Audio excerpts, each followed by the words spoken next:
どうするみたいな感じになってた時が本当に見ましたね。今までは本当に手探り感でやってきて、どうにかね、ホロライブっていうものがなくならないように。やっぱり、吹雪は今、ホロライブのトップだからって言われて、いやでも、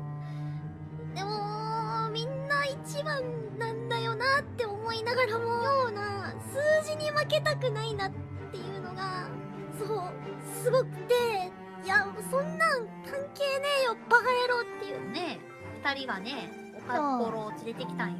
そうそうそう。それでゲーマーズになったんよ。あ、そうなんだ。なるほどね。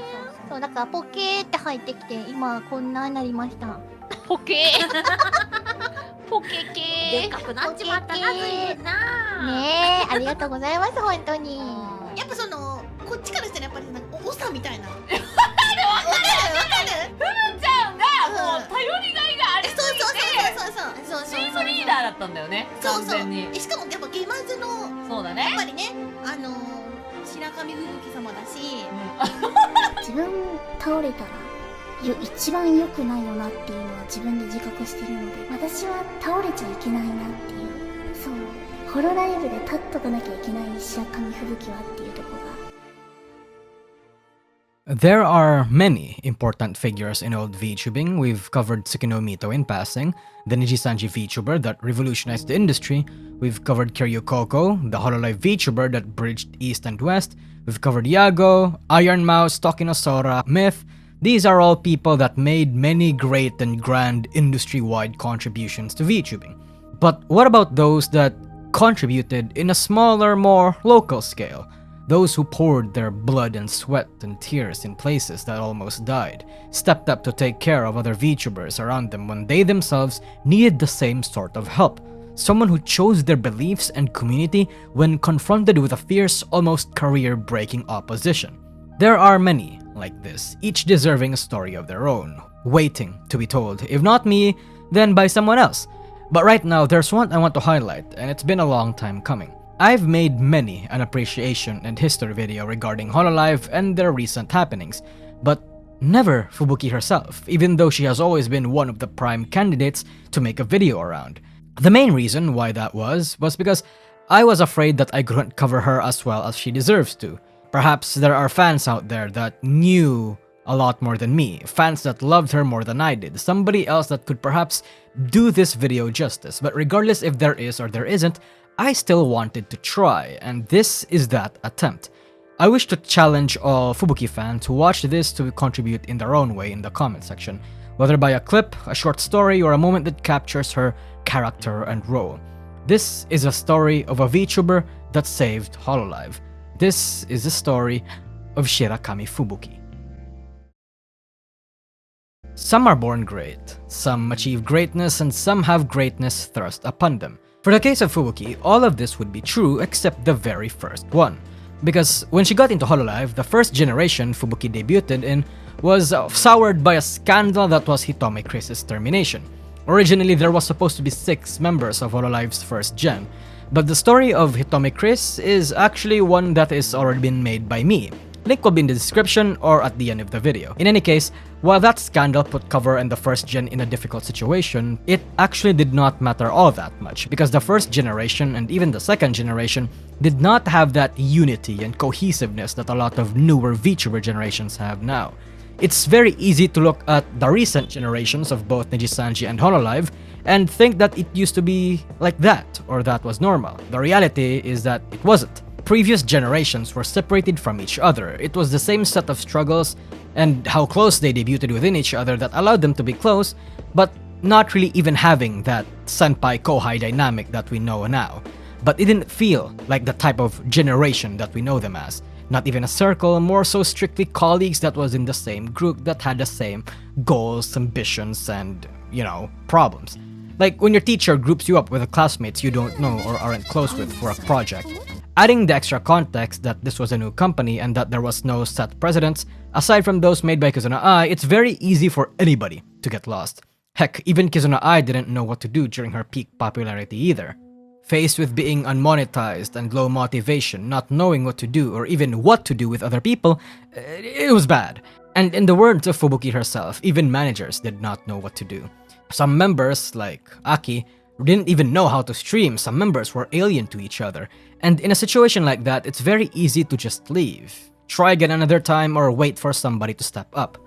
But one did step up, and that was Fubuki. In every generation of VTubers, at least in the traditional sense, those that step up often assume the role of the leader. Sometimes their charisma, their dedication to not just their craft but to those around them, often makes it so that they become a figurehead even beyond their generation. We saw this in figures like Ryokoko, and the case could be seen in Shirakami Fubuki. Her influence and helpfulness extended to not just the first and second gen, but to the entire company. In a time where even Hololive managers did not know what to do, where there were basically no staff at all, Fubuki's eagerness to help and proactiveness has led her into becoming somewhat of pseudo-management, taking in some responsibilities of managers to get things going. In fact, there was a time that some people thought Fubuki was an executive of the company. That's what a lot of people presumed back then and even today.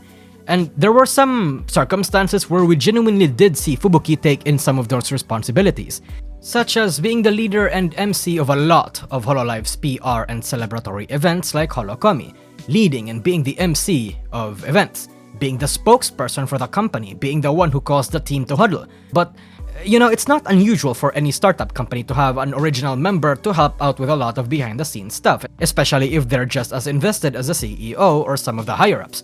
Eventually, even becoming managers themselves whenever some resources and some people need to be reallocated, or when the company's priorities change, or the role and passion the talent may have will shift.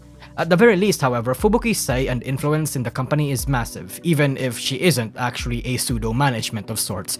Her choices and opinions are perhaps the most valued, not just in the Hololive fanbase, but perhaps even by the company itself. あ、そうなんだ。なるほどね。そうだからポケーって入ってきて今こんなになりました。ポケポケでっかくなっちまったな、ずいぶんな。ねえ、ありがとうございます本当に。The more influential and oldest instance of this was when Mio was roped into Hololive due to Fubuki being in it. Getting into the interview, Mio got in.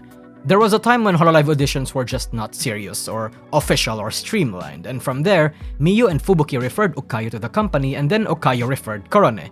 Thus, the start of Hololive Gamers. Originally, it was supposed to be a group focused on gaming tournaments and such, and now it's one of the most popular VTuber groups in the entire world, and the root and the start of it all was Fubuki herself. Thus, why Fubuki is the leader of the group. そうなんだよ。なのでゲーマーズが生まれます。 A lot of you guys are going to complain you're heard or nepotism is okay when Hololive does it kind of spiel. And nepotism isn't necessarily bad, despite how many V-Shoujo and Nijisanji complainers scream that it is. My opinion and the fact of the matter, I think, is much more nuanced than that.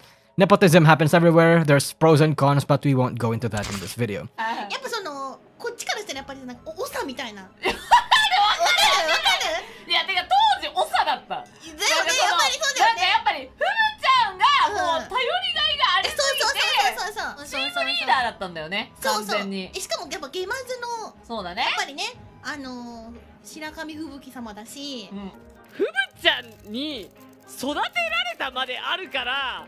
In a time where Hololive, Nijisanji, or any of the big companies knew nothing of what was the right thing to do or what was wrong, in a time where not everybody was familiar with the technology and culture, the requirements, and the toll such a job would take on people's mental health, Fubuki was there for them, mentoring them. And speaking of being there for people and their mental health, when I said that Fubuki was there for the entire company, I meant all of the company, including Holostars. Holostars was in a dangerous situation, especially when your VTubers are labeled and branded as idols. Nevertheless, the CEO wanted a male group for the company, and a male group did come. Like Miyabi says, it was met with overwhelming pushback. Not a single Hololive member would even try to reach out to them or even speak their name. The first ones to really break this barrier, though, was actually Matsuri. Which is kinda cool actually, since Matsuri was the kind of VTuber that just does whatever the fuck she likes. And her fans knows that, and it also helped that she was a massive fan of Nijisanji, who had that kind of culture normalized. Fubuki, though, was also a supporter of this cause alongside Suisei and other Hololive VTubers, even today.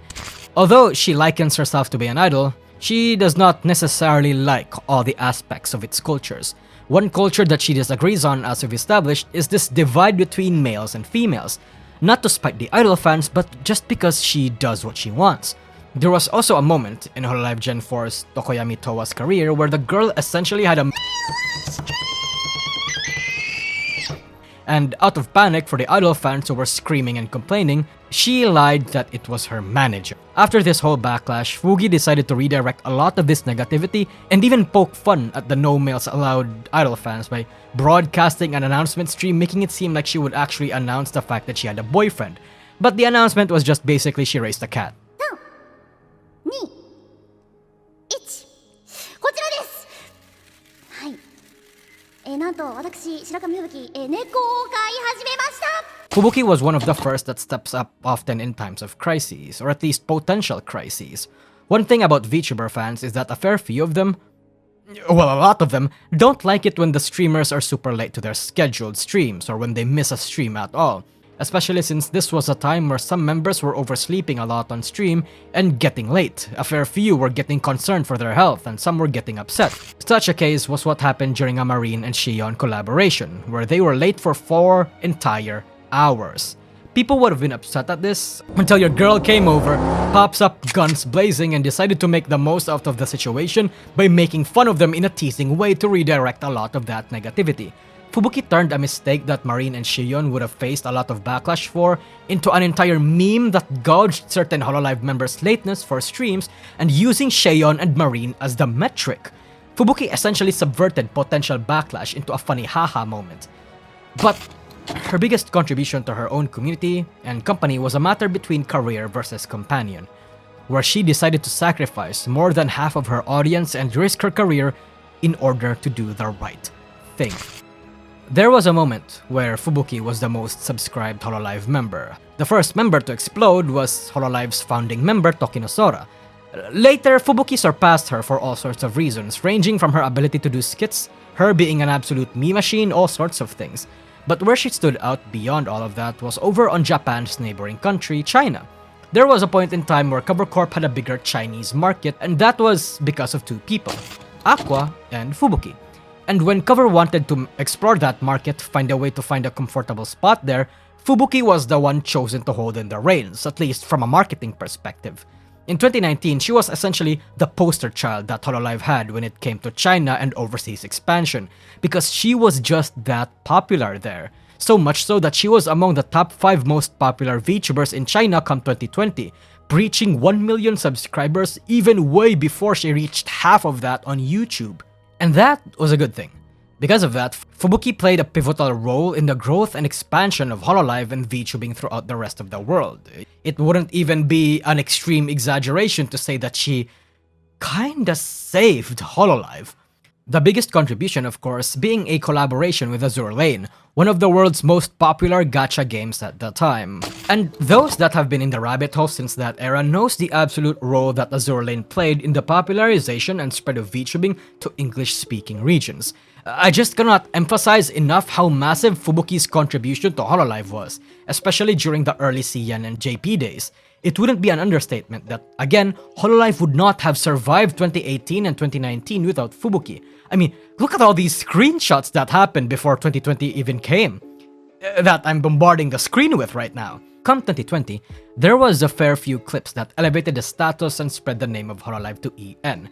There was the N-word moment from Sakura Miko, Let's Kill a Hoe from Tomoshika and Pikami, Coco being Coco, Korone being cute as a motherfucker, among many other things. And Fubuki was...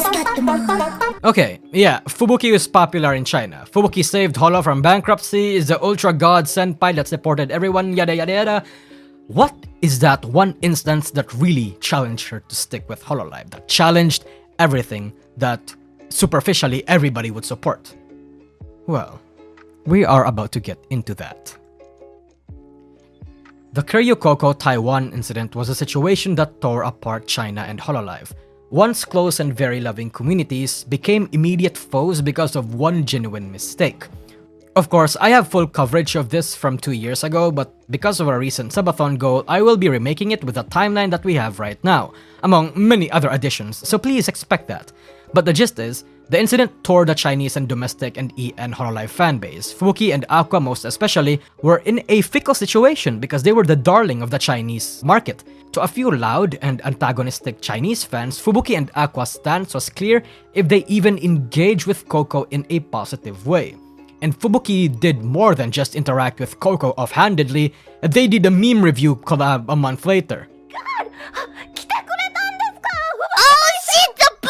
This had grave repercussions for Fubuki, because not only did she rapidly and massively bleed subscribers from her Bilibili account, but she also had those same aunties that spammed and harassed Coco, raiding and spamming her stream chat as well, constantly up her ass for an entire year, even till the end of 2021. The Chinese aunties was just not letting Fubuki go. Fubuki effectively decided to cut all ties with China, all for the sake of her friend, for the sake of Hololive. There's a saying peddled around by many fans who was there when she said it. She said, "As long as I'm here, you can still put your faith in Hololive." And whenever Hololive would force her to say anything to support the company, Fubuki would quit. And it was a promise that a lot of fans remember and keep to this day, and for good reason. It's not an exaggeration to say that Fubuki has never let the fans down. Her character remains as steadfast as ever, still as supportive, still as vigilant. When she was surpassed as the most subscribed talent in Hololive, when Hololive grew as big as it did, one can guess that she might have sighed a breath of relief. To Fubuki, being the pillar of Hololive was a heavy responsibility, a greatness she debuted in, achieved, and was thrust upon. And now, while perhaps it may be a little bittersweet that the EN members, that some JP members, that those not within her immediate circle may never need her the way they used to, that's a good thing. It means the company can now stand reliably without the aid of somebody like Fubuki constantly running around to help her fix and manage or deal with things. It means Hololive became better, and she contributed to making Hololive better, in a way that we may never truly understand behind the scenes. Perhaps it's just me overthinking, but to me, if I were in such shoes, it's probably bittersweet. But if it means she can have fun, take things on the pace that she prefers, then I think that's the best. Heck, we don't even actually know the circumstances behind her work anymore these days.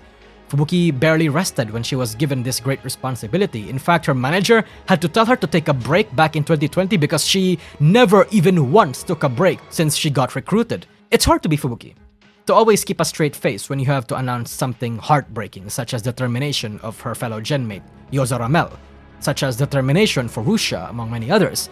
To keep it all in, to feel that you must not break or show weakness to balance her loyalties of her friends and community, and her career and her company.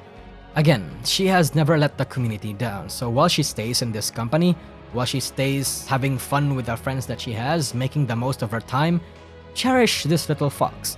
The twilight of VTubers come around to VTubers of her career, history, and age. Of VTubers that's been around for as long as she was, and many VTubers become forgotten.